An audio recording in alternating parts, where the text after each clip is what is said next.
Turƙa shi, ba shakka akwai babbar cakwakiya a cikin shirin na Labarina.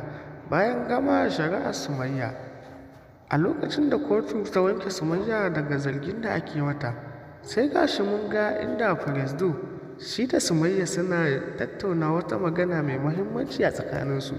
Lokacin da Galadima ya zo wucewa ya gansu kenan, inda muka ga kishi ya motsa tsakanin Galadima da kuma Firisdo.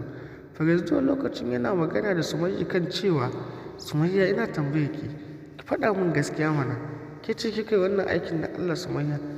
Inda Sumayya ke cewa, haba Aliyu, ka san ni ba sanin shanu ba Aliyu, ka san ba zan taɓa aikata wannan abin ba ko?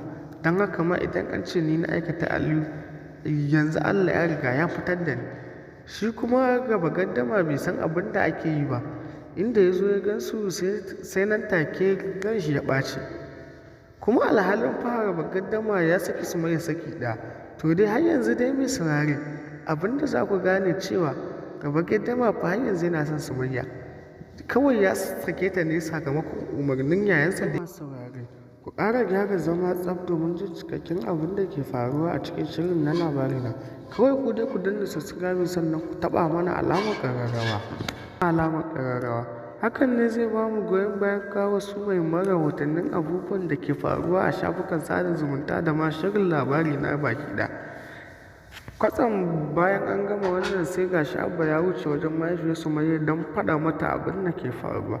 A lokacin da Abba ya ƙarasa wajen mahaifiyar Sumayya, ya faɗa mata cewa me yasa ne Sumayya har yanzu take fara ƙoƙarin kukkula wasu mutanen daban.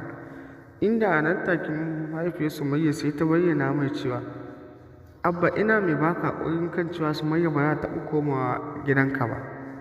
Na gaji da cin mutuncin da ake wa ‘yata, ka duba ka ga, kuma in ba da wasu sufuri ɗin sun shiga ba sun fita, da tuntuni yanzu an yanke wa Sumayya hukunci.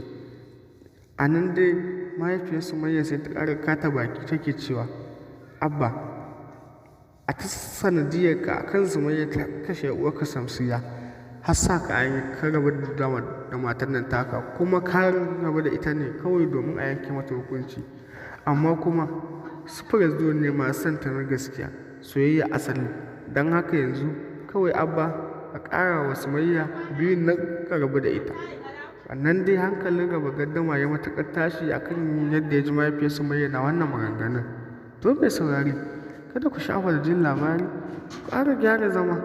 Idan wannan ne farkon zuwan ku kuma, to ku daure ku danna mana subscribe sannan ku taɓa alamar ƙarawa.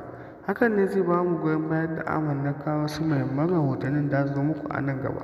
Ku dai ku danna subscribe sannan ku taɓa alamar ƙarawa, sai ku biyo mu a shirye-shiryenmu da za mu yi ku nan gaba. Za ku dinga jin mu da cikakkunan labarai. Kawai ku dai ku danna subscribe sannan ku taɓa alamar ƙarawa. Hakan ne zai ba mu na kawo su muhimman rahotannin. Mun gode ƙwarai da gaske.